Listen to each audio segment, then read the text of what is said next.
आप सभी का स्वागत है हमारे ट्यूटोरियल में स्टोरी हिंदी टच। तो आइए आज की कहानी शुरू करते हैं। कहानी का नाम है 100 सुनार की एक लोहार की। अब आप कहेंगे ये तो एक कहावत है। जी हाँ, ये कहावत ही है, लेकिन जब आप कहानी को पूरा सुनेंगे तब आपको बात पता चलेगी। तो चलिए अब कहानी शुरू करते हैं। रुचि का आधी रात को फोन बजता है। वो हड़बड़ा के फोन उठाती है तो उसकी माँ का फोन होता है। उसकी माँ फोन पर रो रही होती है और कह रही होती है कि उसके पापा को हार्ट अटैक आया है, अभी वो हॉस्पिटल में और बहुत ज्यादा सीरियस हालत है, तुम जल्दी आ जाओ। शालिनी फटाफट से अपने घर के लिए रवाना होती है और साथ ही पति को जगाती है और बेटे को भी साथ लेकर मायके के लिए रवाना हो जाती है। अगली सुबह वो जब मायके पहुंचती है तब तक उसके पिता इस दुनिया को अलविदा कह चुके होते हैं। दाह संस्कार ये सब तय समय पे होता है और रुचि के बाकी के ससुराल वाले भी आ चुके होते हैं। जब सारा काम खत्म हो जाता है तो शाम को सब लोग अपने घर चले जाते हैं, साथ में रुचि के ससुराल वाले भी और उसके पति सौरभ भी। अब रुचि और रुचि का बेटा बंटी वो अपने मायके में ही है, क्योंकि 13वीं पे तो सब आएंगे ही, तभी वापस रुचि को ले जाएंगे। ये सोचकर सौरभ उन्हें वही छोड़ देते हैं। अब 13 दिन ऐसे ही निकल जाते हैं। कभी पिता की याद आती है तो कभी माँ को ढास बनाती है। 2 भाई हैं, भाभी हैं, भैया भतीजे हैं घर में। ऐसे ही बस दिन निकल रहे होते हैं। 13वीं का समय आता है, सारे रिश्तेदार मेहमान सब आते हैं। 13वीं समाप्त होने के बाद शाम को रुचि के ससुराल वाले जा चुके होते हैं, सिवाय सौरभ के। रुचि के ताऊजी यानी कि रुचि के जो ताऊ जी हैं वो रुचि की मम्मी से कहते हैं कि अब आपको बहन जी बंटवारा कर देना चाहिए। तो उसकी माँ बोलने की कुछ स्थिति में नहीं होती है, तो बोलती है ठीक है, जायदाद के मैं 2 हिस्से कर देती हूँ। इस पर सौरभ बोलते हैं जायदाद के 2 हिस्से क्यों, प्रॉपर्टी के तो पूरे 3 हिस्से होंगे। सब लोग हक्का बक्का बस सौरभ को देख रहे होते हैं, साथ में रुचि भी। सौरभ बोलते हैं आजकल आपको नहीं पता कानून क्या है कि बाप की संपत्ति में बेटी का भी बराबर का हक है, जितना बेटे का उतने ही बेटी का। तो जितनी प्रॉपर्टी इन लोगों को मिलेगी उतनी हमें भी मिलनी चाहिए। प्रॉपर्टी के 3 हिस्से होंगे बस। ये सुनकर रुचि को बड़ी शर्म आती है और वो गर्दन नीचे कर लेती है। थोड़ी देर बाद वो अपने पति को एक अलग रूम में ले जाती है और वहां जाके बोलती है सौरभ आप क्या बोल रहे हो, मुझे कोई हिस्सा विस्सा नहीं चाहिए, भाइयों को लेने दो, तुम बस चुप रहो। समझ में आई बात? तुम्हें कुछ नहीं पता कि कानून वानून आजकल क्या चल रहा है, और तुम्हें मेरे साथ रहना है या नहीं रहना। अगर रहना है तो जो मैं कह रहा हूँ, जैसा कह रहा हूँ वैसे ही करना पड़ेगा।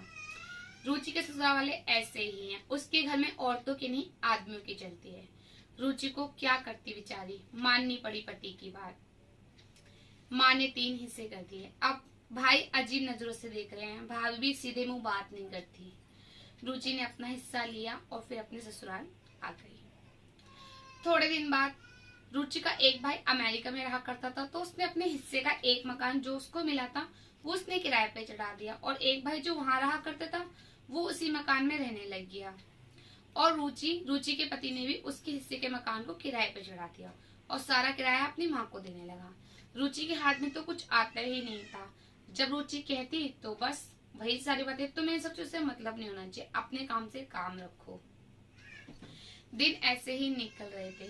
रुचि अपनी माँ से फोन पे बात करती तो माँ भी कुछ उखड़ी उखड़ी ही रहती है। भाभी ने तो बात करना बंद ही कर दिया था, भाई ने भी। एक बार उसकी माँ की बहुत ज्यादा तबीयत खराब थी रुचि की। भाभी अपने मायके गई हुई थी, भाई घर में नहीं थे।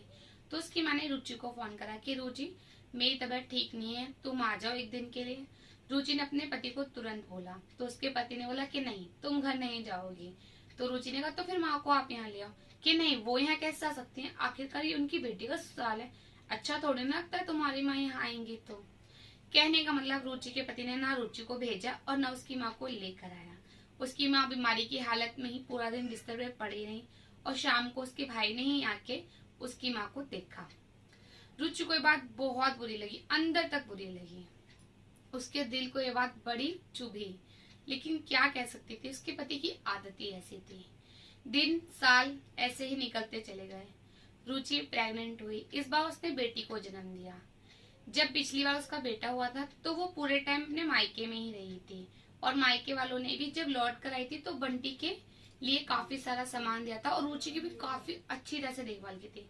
लेकिन अब बेचारी क्या करे, पिता भी है नहीं और माँ भी भाभीियों के आगे मजबूर है। रुचि ने अपनी माँ को बताया कि माँ मैं घर आना चाहती हूँ कुछ दिनों के लिए। तो उसकी माँ ने कहा बेटा तुम्हें तो पता है तुम्हारी भाभी और भैया अब कैसे बात करते हैं तुमसे, और मेरे बस की भी अब इतना है नहीं कि मैं तुम्हारी सेवा कर सकूं। तुम्हारे 2 छोटे छोटे बच्चे हैं, उन्हें कौन देखेगा, इसलिए बेटा अब इस बार ससुराल में ही मैनेज करो। तो रुचि अब सेवा करवाना तो भूल ही जाओ। उसे पता था कि अगर मैं अपना हिस्सा मांगूंगी तो जो मायके में एक हक से जो मैं चली जाती थी सेवा करवाने के लिए, या थोड़े दिन तबीयत ठीक नहीं है तो जाकर वहां आराम रेस्ट करना, वो सब तो भूल ही जाओ, क्योंकि भैया भाभी के मुंह जो बन चुके थे।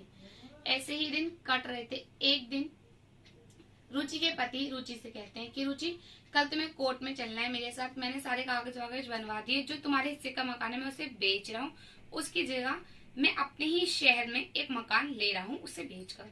रुचि को ये बात बहुत चुभती है, अब रुचि पे रहा नहीं चाहता है। रुचि अपने पति से बोलते नहीं, वो मकान मैं कभी नहीं बिकने दूंगी, अपने जीते जी तो कभी भी नहीं बिकने दूंगी।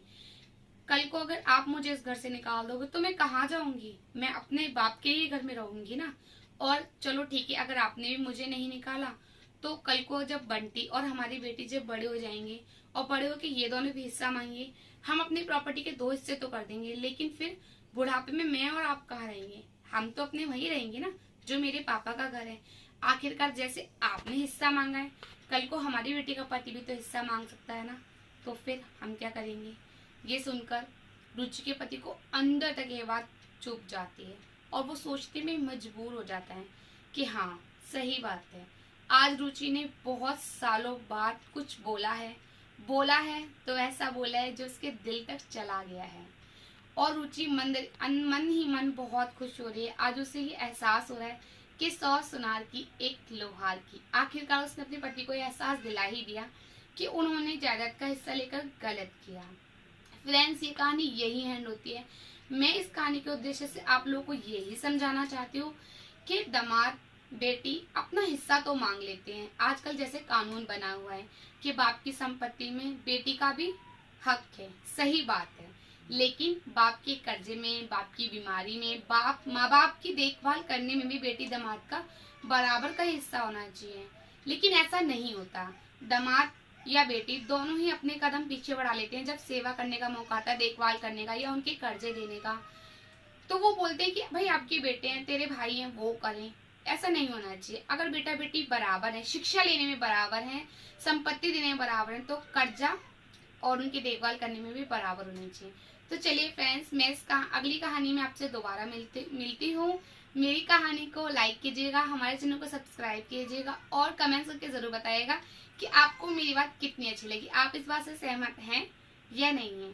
चलिए फ्रेंड्स, फिर हम दोबारा मिलते हैं, तब तक के लिए।